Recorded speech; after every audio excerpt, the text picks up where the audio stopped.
mes amours et mes amoureux du droit, bonjour et excellente journée à tous.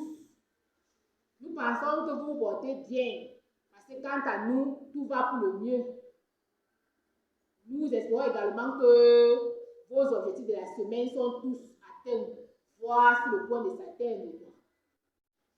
Aujourd'hui, principalement, cette vidéo est portée en hommage de la musicienne, la chanteuse gospel Osinachi. Cette vidéo est faite en hommage à la musicienne, chanteuse gospel Osinachi, décédée vendredi le 8 avril de suite de violences conjugales.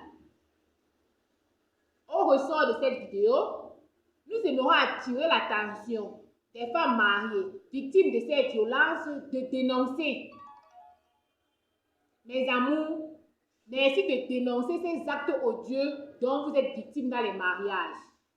Car, à force de rester, c'est beau de préserver son mariage. Mais qu'à cela ne tienne, lorsqu'elle porte atteinte à notre vie privée, à nos vies en fait, il est préférable de dénoncer. Voilà par exemple cette musicienne qui a risqué sa vie au détriment du mariage. Donc, mes amours, nous avons quelques astuces aujourd'hui que nous aimerons partager avec vous. Nous vous prions de dénoncer les actes dont vous êtes victimes dans le mariage, dans le but de préserver, de protéger toutes ces femmes mariées victimes des violences conjugales dans le foyer.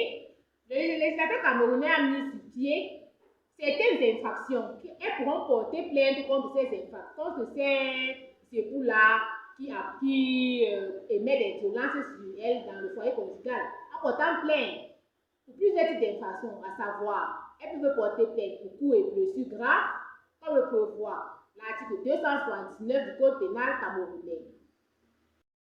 279 dispose que est puni d'un emprisonnement de 5 à 10 ans toute personne qui, par des violences ou des voies de fait, commet, même involontairement, des blessures à autrui.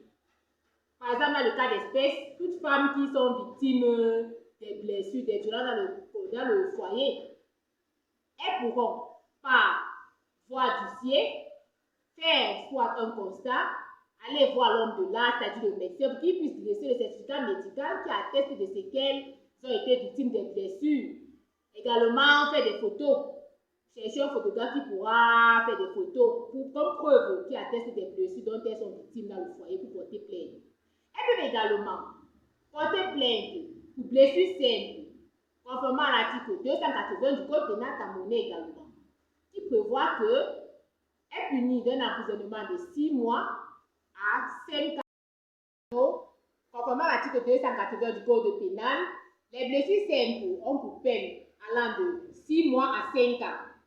Et on caractérise les blessures simples, les cas de maladie ou d'incapacité au-delà de 30 jours.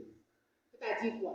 Lorsque vous irez vers l'homme de l'art, c'est-à-dire le médecin, il va vous dresser un certificat médico-légal qui atteste d'une incapacité d'au-delà de 30 jours. Via cette incapacité, on qualifiera donc l'infraction de blessure simple. Et vous adjoignez donc ce certificat médico-légal, aux photos également, pour porter plainte contre votre époux pour blessure simple ou encore pour blessure légère, conformément à l'article 281 du Code pénal. Mais là, on parle de blessure légère lorsque l'incapacité va de 8 jours à 30 jours. Parce que blessures simples sont au-delà de 30 jours. Mais lorsque l'incapacité va de 8 jours à 30 jours. Les violences conjugales dont nous sommes tous victimes dans les foyers conjugaux peuvent être qualifiées soit de coups et blessures graves, blessures légères ou encore blessures simples. Donc, moi, je vous conseille, mes amours, de peur de tomber encore, de perdre nos vies, comme cet artiste gospel, il est préférable de dénoncer. N'ayez pas peur, ne paniquez pas, dénoncez. C'est que la loi camerounaise prône le mariage, mais vous ne risquerez pas vos vies au détriment du mariage, c'est pas pour dénoncer. Car au travers de la décision rendue par le tribunal, vous pourrez donc solliciter le divorce contre votre époux. Et cette décision rendue par le tribunal qui condamnera votre époux pour blessures graves ou encore pour blessures simples ou encore blessures légères, servira de preuve probable lorsque vous solliciterez que si Osinachi avait un temps soit peu dénoncé cette action, cet acte de son époux, nous pensons que à la date d'aujourd'hui, elle serait encore vivable. Car cela ne tient, prenons note et dénonçons ces actes de peur de nous retrouver dans cette situation. Maintenant, la cause de sa mort. Nous sommes déjà contents de savoir que son époux a été incarcéré. Et nous pensons que l'infraction est qualifiée de coup mortel.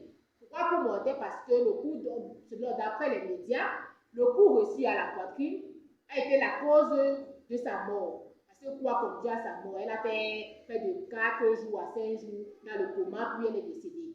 Et d'après les analyses du médecin, c'est ce coup à la poitrine qui a causé la fin. C'est pourquoi nous qualifions ce coup de coup mortel. Conformément à l'article 2, nous qualifions l'infraction de coup mortel tout simplement parce que c'est conformément à l'article 268 du code pénal, tout simplement parce que c'est ce coup à la poitrine qui a causé sa mort. Donc, nous pensons qu'il était incarcéré pour coup mortel. Parce que d'après l'article 268 du code pénal, on parle de coup mortel lorsque, par des violences ou des voies de fait, on cause involontairement la mort à autrui. Et pour qu'on puisse parler de coup mortel, il faudrait que les éléments soient constitutifs, à savoir l'élément moral, c'est-à-dire intentionnel, l'élément matériel également. Et dans le cas d'espèce, tous ces éléments sont réunis parce que l'élément intentionnel y est. Car si nous constatons, ce n'est pas la première fois qu'il battait sur son épouse, il avait l'habitude de le faire. Et il était conscient de ce que un jour ou l'autre, ces coups pourront causer sa mort. Il poussait souvent même ses enfants à battre sur son épouse. Donc cela le coup mortel. Et au regard de cette tragédie, nous prions à tous de prendre conscience et de tirer les leçons pour éviter ces genres de scènes plus tard.